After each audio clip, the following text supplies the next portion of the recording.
bersamamu.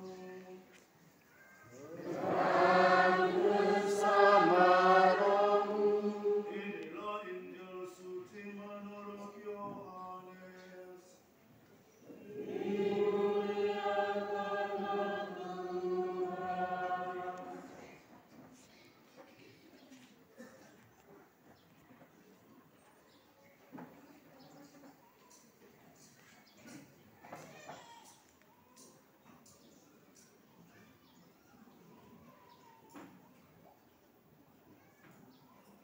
Pada awal mula adalah firman.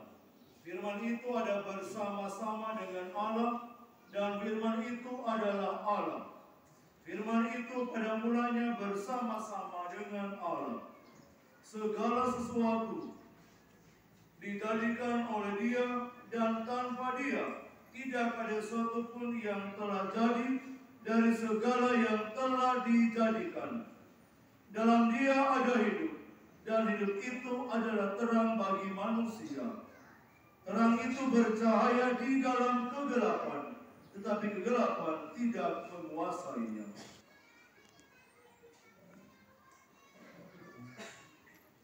Demikianlah sabda Tuhan. Terpujilah Kristus.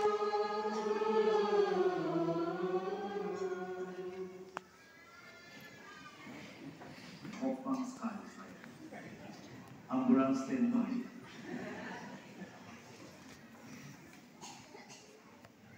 Dia yang diperanakan itu bukan secara jasmani oleh keinginan seorang laki-laki, tetapi dari Allah. Waktu yang terkasih, pernyataan ini mau menegaskan tentang siapakah Yesus yang dikandung oleh Bunda Maria sampai dilahirkan oleh Bunda Maria. Ada orang mengatakan seperti ini. Kenapa Maria sudah melahirkan Yesus, kok tiba-tiba dikatakan masih perawan? Kan aneh banget.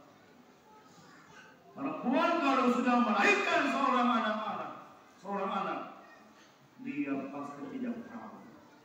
Lantas, kenapa orang Katolik masih saja menyebut Maria sebagai seorang perempuan yang perawan? Itu orang-orang yang berseberangan dengan kita. Injil menegaskan itu.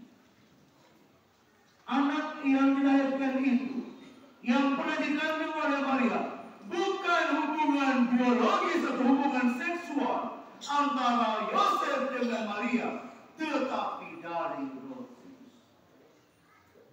Untuk yang tegas, memang susah kita menjelaskan ini kepada orang-orang yang tidak sepaham dengan kita. Roh Kudus, kok bisa ya?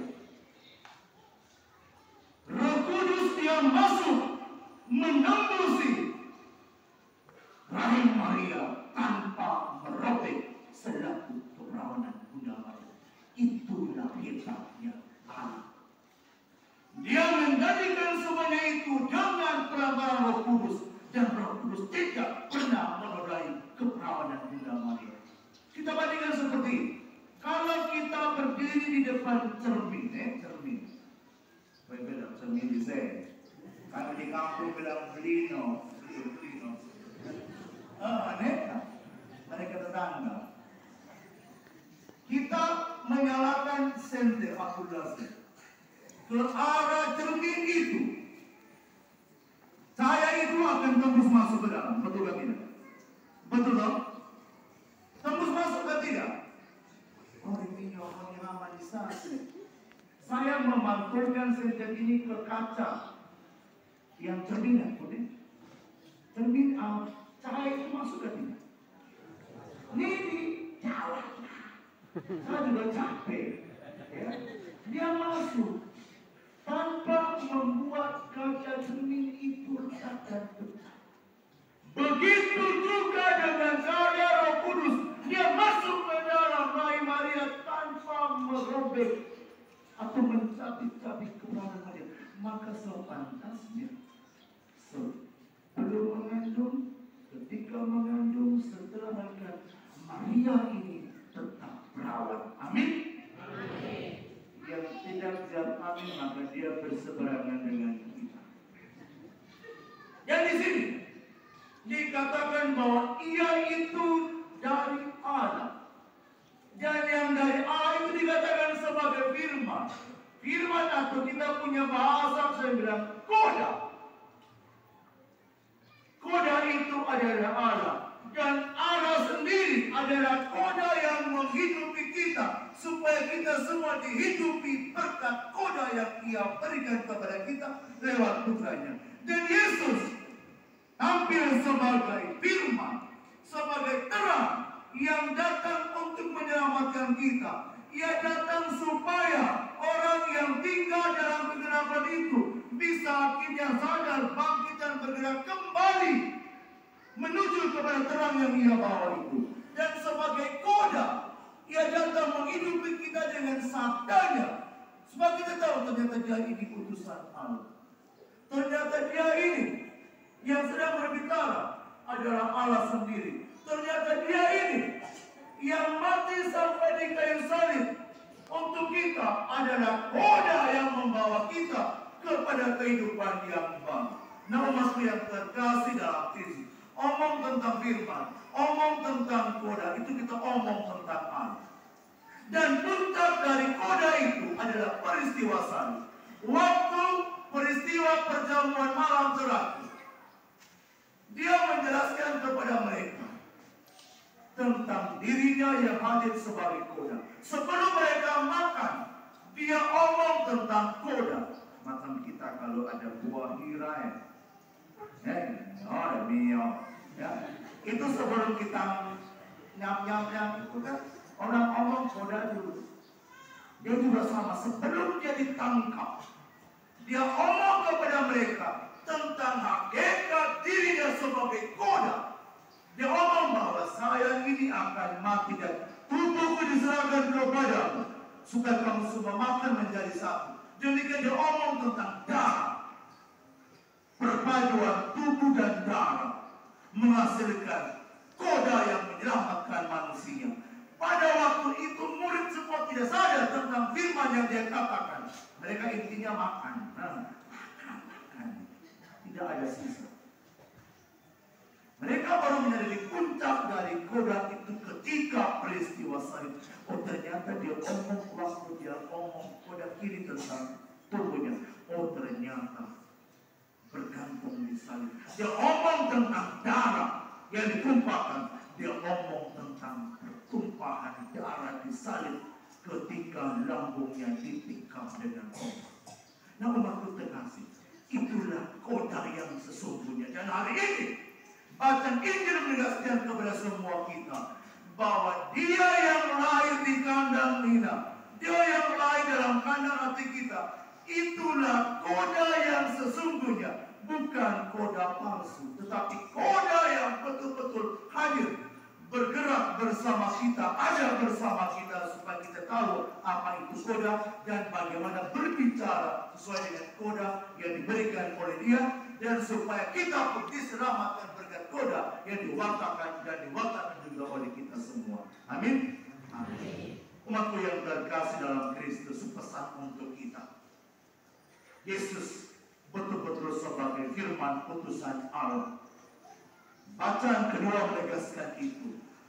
Dulu, pada zaman dahulu kala, Allah mengutus dia punya nabi-nabi, tetapi dibunuh oleh orang-orang pada zaman Yesus.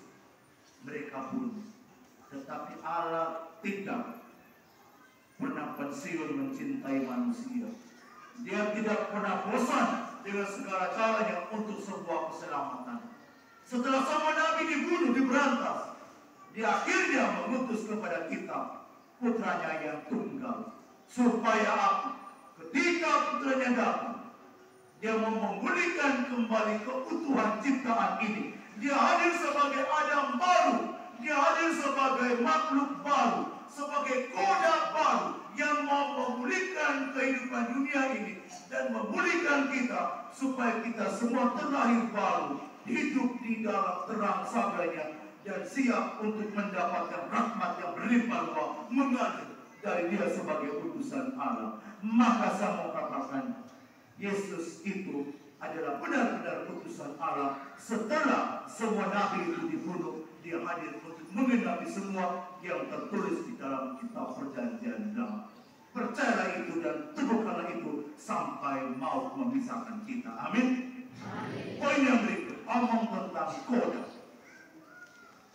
Jangan main-main dengan koda. Kita di lawatangan juga sama, kan? Siapa yang bermain-main dengan koda, dia juga akan dipermainkan oleh koda.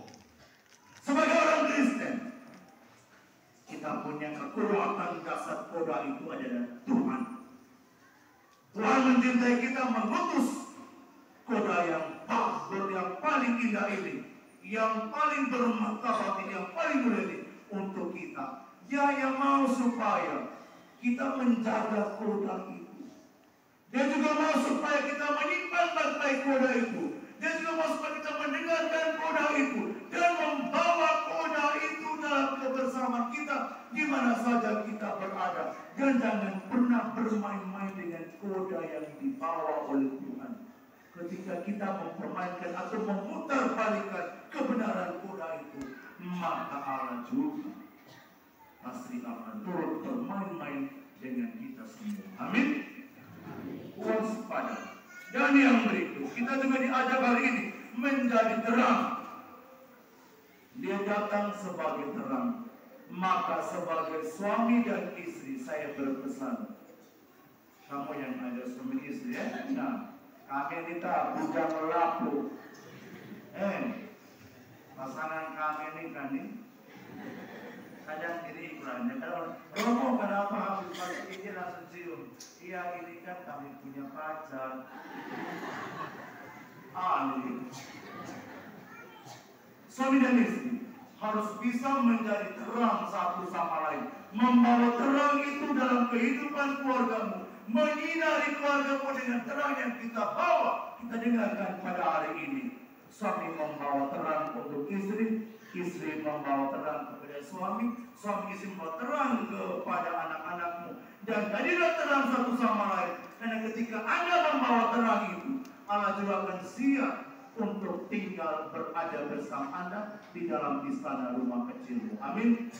Maka mari kita berlomba-lomba membawa terang itu, membawa koda itu, mengisahkan tentang terang itu, mengisahkan tentang koda itu kepada siapa saja di mana saja kita berada. Karena sesungguhnya kita semua adalah agen-agen pembawa damai, pembawa terang, pembawa koda kepada semua makhluk. Amin. Mari kita berdiri mengakui iman.